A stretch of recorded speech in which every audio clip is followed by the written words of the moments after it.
அன்பு ஊடக நண்பர்களுக்கு வணக்கம். கள்ளக்குறிச்சி மாவட்டத்தில் கள்ள சாராயத்தை குடித்து இன்று காலை வரை 50க்கு மேற்பட்டவர்கள் இறந்திருக்கின்றார்கள்.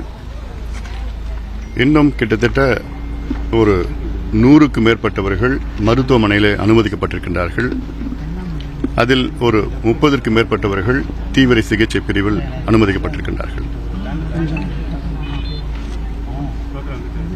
இறந்தவர்கள் குடும்பத்திற்கு எங்களுடைய ஆழ்ந்த இரங்கலை தெரிவிக்கின்றோம்.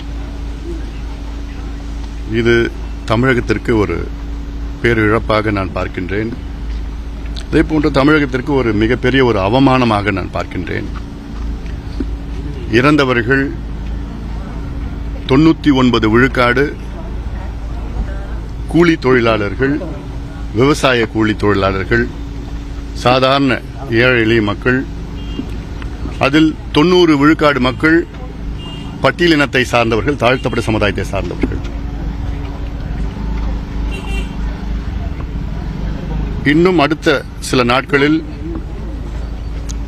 இந்த எண்ணிக்கை அதிகமாக இருக்கும் என்று மருத்துவர்கள் சொல்கிறார்கள். ஆனால் எனக்கு ஒரு நம்பிக்கை இருக்கிறது. இழந்தது போதும். பல அரசியல் கட்சி தலைவர்கள் எல்லாம் வந்தார்கள், பேசினார்கள். முதலமைச்சர் சட்டமன்றத்தில் பதில் கொடுத்தார்கள். எல்லாம் சரி. எங்களுடைய கேள்வியில் எல்லாம்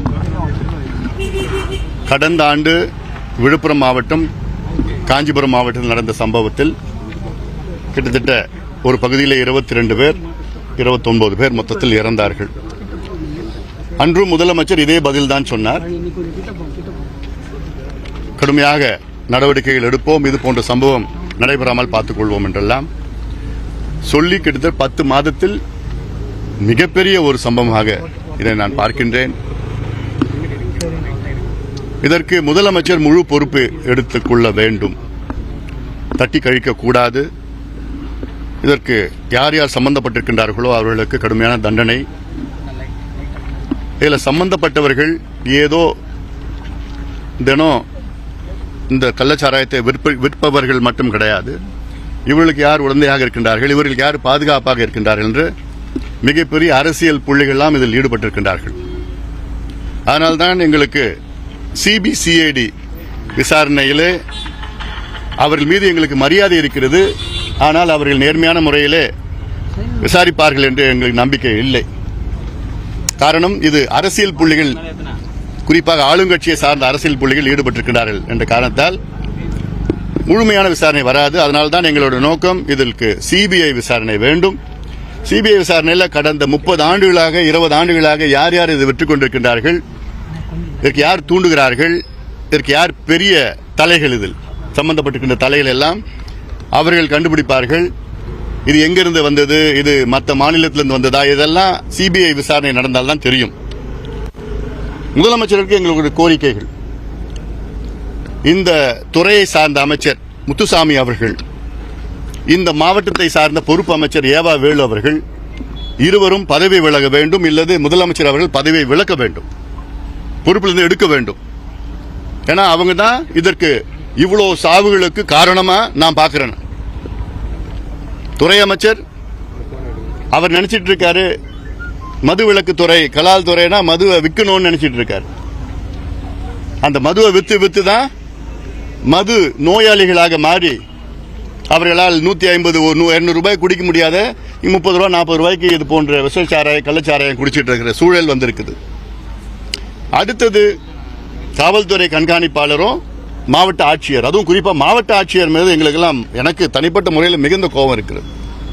அவர் சரியான முறையில் இதை சொல்லல. அவர் ஏதோ இது கள்ளச்சாராயம் இல்லைன்னு மறுத்தார். அதனால என்ன பண்ணாங்க, அந்த கள்ளச்சாராயத்தை குடிச்சவங்க அதை வீட்டுக்கு எடுத்துட்டு போய் மீண்டும் வீட்டில் குடிச்சாங்க. அதனால என்ன ஆச்சுன்னா, ஒரு நாள் தாமதமாக அனுமதிக்கப்பட்டார்கள் மருத்துவமனையில். கலெக்டர் இவங்களுக்கு தவறான தகவல் சொன்ன காரணத்தால், ஏன்னா ஒரு நாள் முன்பு வந்திருந்தாங்கன்னா இந்நேரம் ஒரு 20-30 உயிரை காப்பாற்றிருக்கலாம். அதன் பிறகு இங்கே இருக்கின்ற அரசியல் புள்ளிகள், பெரும் புள்ளிகள்லாம் இதில் ஈடுபட்டு இருக்கிறாங்க. ஆளுங்கட்சியை சார்ந்த மாவட்ட செயலாளர்கள் இதற்கு தொடர்பு இருக்கிறது என்றெல்லாம் செய்தி வந்து கொண்டிருக்கிறது. இதற்கு சிபிஐ விசாரணை நடந்தாதான் அது நியாயம் வெளியே வரும், இல்லைன்னா வராது. சிபிசிஐடி எல்லாம் மூடி மறைச்சிடுவாங்க. இல்லை, அது இல்லாம இந்த போன்ற ஒரு சம்பவம் நிகழ்ந்தவுடன் இங்க பாதிக்கப்பட்டவர்கள் இறப்பதற்கு முன்பாக அவர்கள் எல்லாம் இங்க இருக்கின்ற மருத்துவமனைக்கு அழைத்து சென்றார்கள். ஆனால் மருத்துவமனையில் வசதி கிடையாது என்று சொல்லிவிட்டார்கள்.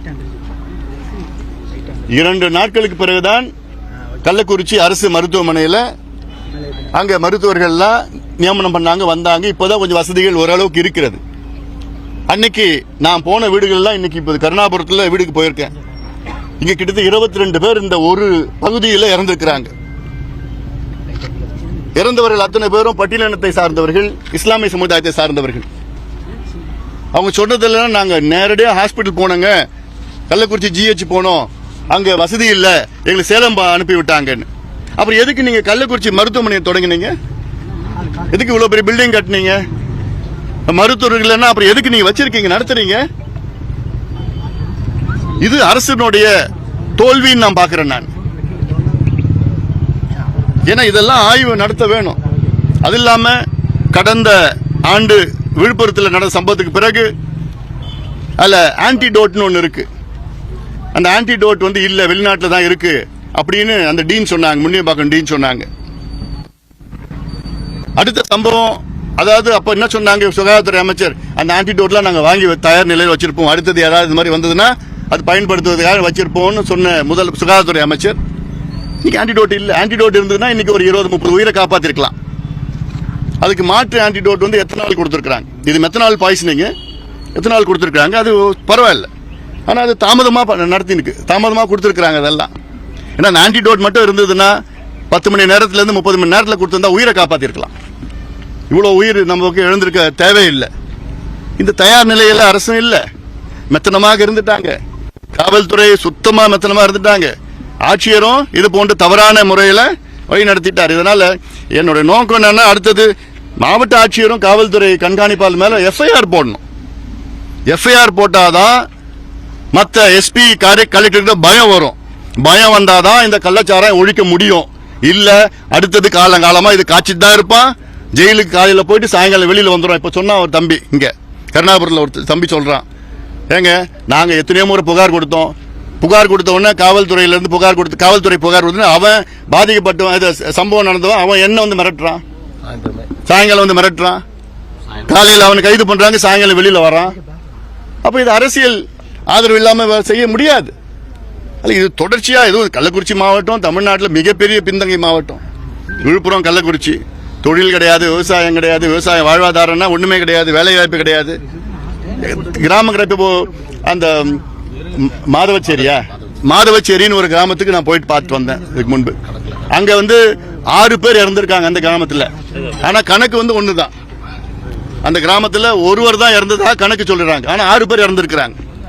அந்த மாதவச்சாரியில் என்ன சொல்றாங்கன்னா, அங்க சுத்தி பகுதியில் இருக்கிற கிராமத்துல எல்லாம் குத்தகை விட்டுட்டாங்களாம். இவ்வளவு 30,000 ரூபாய் குத்தகைக்கு கள்ளச்சாராயம் நீங்க வித்துக்குங்கன்னு சொல்லிட்டு அந்த ஊர் தலைவர்கள் எல்லாம் சேர்ந்து குத்தகைக்கு விடுறாங்க. இந்த அளவுக்கு இது வந்து ஒரு குடிசை தொழில் வந்துடுச்சு. இது இருக்குது, காலங்காலமா இருக்கு. இதே போன்ற கல்வராயன் மலையில அங்க இருக்கிற மலைவாழ் மக்கள் இது 40,000 காலமாக செஞ்சுட்டு தான் வராங்க. அதுக்கு ஆதரவு ஆளுங்கட்சி சட்டமன்ற உறுப்பினர்கள், நாடாளுமன்ற உறுப்பினர்கள், அவங்களுக்கு மாவட்ட செயலாளர்கள், இது காலகாலமா இது ஓட்டு வங்கியா தான் பாக்குறாங்க மக்களை. அது இல்லாம போஸ்ட்மார்ட்டம் செய்யாம அவசர அவசரமா வந்து அடக்கம் பண்ண வச்சுட்டாங்க. இதெல்லாம் இருக்குது. இன்னொன்னு சேஷபுரமா, சேஷசமுத்திரம், அந்த ஊர்ல 4 பேர் இறந்திருக்கிறாங்க. கருணாபுரத்தில் 22 பேர் இறந்திருக்கிறாங்க. இன்னும் இன்னைக்கு காலையில அந்த அரசு மருத்துவமனைக்கு போனா 5 பேர் இன்னைக்கு காலையில தான் வந்து அனுமதிக்கப்பட்டிருக்கிறாங்க. இப்ப பாத்தீங்கன்னா இன்னைக்கு மத்தியானம் இந்த ஊர்ல இருந்து கருணாபுரத்துல ஊர்ல இருந்து 3 பேர் போயிருக்கிறாங்க. இன்னும் எவ்வளவு பேர் இது குடிச்சிருக்கிறாங்க இன்னும் தெரியல. அதனால போ இன்னும் அதிகமா எண்ணிக்கை இருக்க போகுதுன்னு எனக்கு பயமா இருக்குது, நினைச்சாலே பயமா இருக்கு. இந்த காலத்துல இப்படி ஒரு சம்பவம் நடந்துட்டு இருக்குன்னா வேதனையா இருக்குது. ஒரு மருத்துவராக சரி, இந்த பகுதி சார்ந்தவர்களாக சரி, இதெல்லாம் ஏற்றுக்கொள்ள முடியல. முதலமைச்சர் இதுக்கு பொறுப்பேற்று இந்த நடவடிக்கைகள்லாம் எடுக்கணும். நாங்களும் தொடர்ந்து சொல்லிட்டு வரோம், தொடர்ந்து போராடிட்டு வரோம். இதற்கு தீர்வு என்னன்னா, தமிழ்நாட்டில் பூரண மதுவிலக்கு கொண்டு வாங்க. அது படிப்படியா கொண்டு வாங்க, ஒரே நாள்ல கொண்டு வர வேண்டாம், படிப்படியா கொண்டு வாங்க. இப்ப இவங்க இறப்புக்கு காரணமே அதுதான். நீங்க டாஸ்மார்க் மதுவை கொடுத்து இங்க குடிகாரனா மாத்திட்டீங்க. குடி நோயாளிகளா ஆயிட்டாங்க. அதனால குடி இல்லாம இவங்களால இருக்க முடியாத சூழல்னால டாஸ்மாக் கடையில போய் 200 ரூபாய்க்கு வாங்க முடியல. அதனாலதான் இங்க 30 ரூபா 40 ரூபாய் விற்கிற சரக்குக்கு சாப்பிட்டு இது போன்ற சம்பவங்கள் நடந்துட்டு இருக்குது. இல்ல அதனால இதெல்லாம் நிச்சயமா முதலமைச்சர் இதுக்கு பதில் சொல்லி ஆகணும், நடவடிக்கைகள் எடுக்கணும். இது சம்பந்தமா பாட்டாளி கட்சி இந்த சம்பவம் மட்டும் இல்ல, தொடர்ச்சியான போராட்டங்கள் நடத்த திட்டமிட்டு இருக்கிறோம். இந்த சம்பவத்துக்கு மட்டும் இல்ல, சில கட்சிகள்லாம் ஏதோ இந்த சம்பவத்துக்கு ஒரு போராட்டம், ஒரு நாள் அடையாள போராட்டம் முடிச்சுட்டு போயிட்டு போறாங்க. நாங்க அப்படி கிடையாது. மது விலக்கு வேணும் என்று 45 ஆண்டு காலம் எங்க மருத்துவர் ஐயா அவர்கள் தொடர்ந்து போராடி பாடுபட்டு இன்னைக்கு ஓரளவுக்கு எல்லா கட்சிகளும் கொள்கை ரீதியில மது விலக்கு ஏத்திட்டு இருக்காங்க. அது காரணம் எங்க மருத்துவர் ஐயா. ஆனா அது முழுமையா வரல, முழுமை அடையணும். அதற்கு தொடர்ந்து நாங்கள் போராடுவோம், சட்ட போராட்டம் நடத்துவோம். இன்னைக்கு தமிழ்நாட்டில் 1/3 பங்கு டாஸ்மாக் கடையை மூடியதற்கு காரணமே பாட்டாளி மக்கள் கட்சி தான். நாங்க தான் எங்களோட தொடர்ச்சி போராட்டம். 3 தலைமுறைகளை அழித்து நாசப்படுத்திய இந்த கட்சிகள், ஆளுங்கட்சி ஆண்ட கட்சி, 3 தலைமுறைகளை 4வது தலைமுறை தயவு செய்து காப்பாத்துங்க. மதுவில இருந்து காப்பாத்துங்க, கஞ்சாவில இருந்து காப்பாத்துங்க, போதைப் பொருள்ல இருந்து காப்பாத்துங்க. இங்க இருக்கிற தம்பி சொல்றான், இந்த தெருவுல போதைப் பொருள், அந்த ஊர்ல போதைப் பொருள் பார்க்கல, எங்க பார்த்தாலும். இங்க இருக்கிற பொறுப்பு அமைச்சர் ஏவா வேலு அவருடைய மாவட்டம் திருவண்ணாமலை மாவட்டத்தில் தமிழ்நாட்டிலே அதிக கஞ்சா விற்கிற மாவட்டம் திருவண்ணாமலை மாவட்டம். அதுல திருவண்ணாமலை மாவட்டம் அதிக கஞ்சா விற்கிற திருவண்ணாமலை நகரம், அவருடைய சொந்த தொகுதி அது. அதனால ஆம்புலன்ஸ் வருதா? சரி. அதனால இதெல்லாம் முதலமைச்சர் கடுமையான நடவடிக்கை எடுக்கணும். பாட்டாளி கட்சி தொடர்ந்து போராடிட்டு வரும்.